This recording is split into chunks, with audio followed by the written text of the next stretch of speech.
Welcome to Barbara's Bulletin, the podcast where we bring you the latest news from around the world.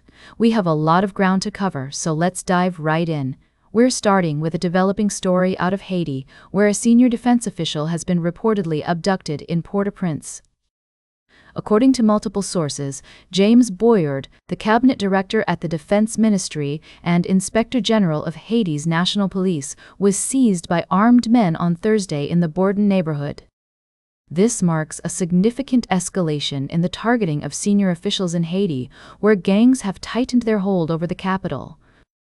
The abduction of Boyard, who is widely regarded as a leading security expert, has raised concerns about the safety and security of government officials and citizens alike. Kidnappings have surged in Haiti as criminal groups expand their influence, undermining government authority and worsening a deepening humanitarian and security crisis. We've seen reports from various news agencies, including the Associated Press, BBC World, and the Straits Times, all confirming the abduction and highlighting the growing instability in Haiti. The United Nations has also reported that gang-related violence has resulted in at least 310 deaths, 106 injuries, and 99 kidnappings so far this year. As we continue to follow this story, we'll be bringing you updates and analysis from experts on the ground. We'll also be exploring the broader implications of this abduction and what it means for the people of Haiti and the international community.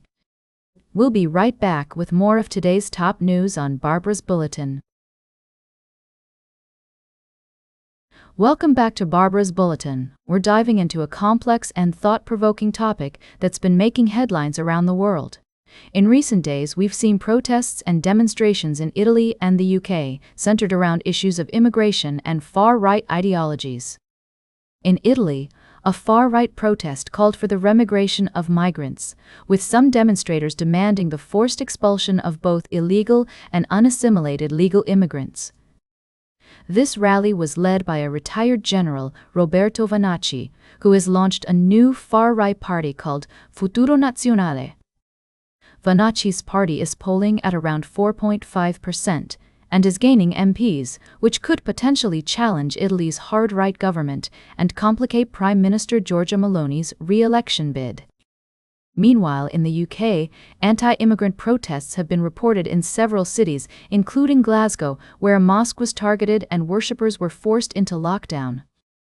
These incidents have sparked concerns about the rise of far-right extremism and the impact it could have on community cohesion and social stability.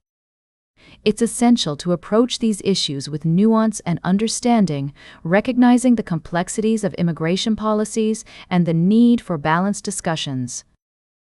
As we navigate these challenging topics, it's crucial to prioritize empathy, respect, and inclusivity for all individuals, regardless of their background or beliefs.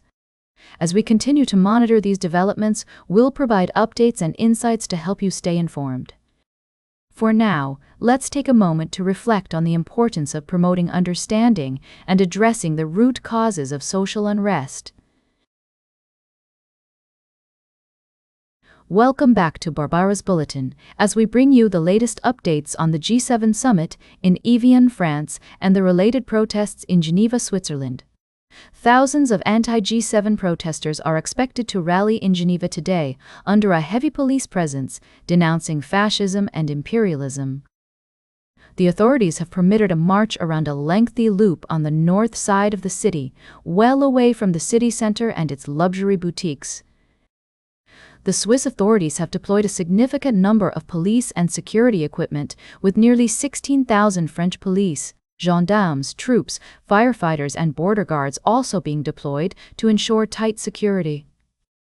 The G7 summit will be one of the first major international gatherings since the United States and its ally Israel began a war against Iran in late February, upending the Middle East and widening transatlantic tensions.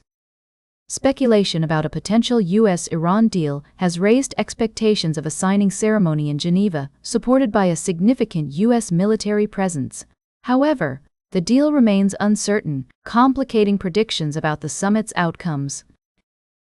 The Group of Seven brings together the heads of government of Britain, Canada, France, Germany, Italy, Japan, and the United States, along with invited leaders from several other countries.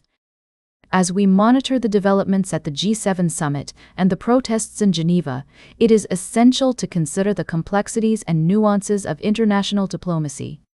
The ongoing peace talks between the U.S. and Iran have significant implications for global stability and economic cooperation. We will continue to bring you updates on these critical issues as more information becomes available. That's all for today's Barbara's Bulletin. Remember to like, share, and subscribe, and until next time, stay engaged.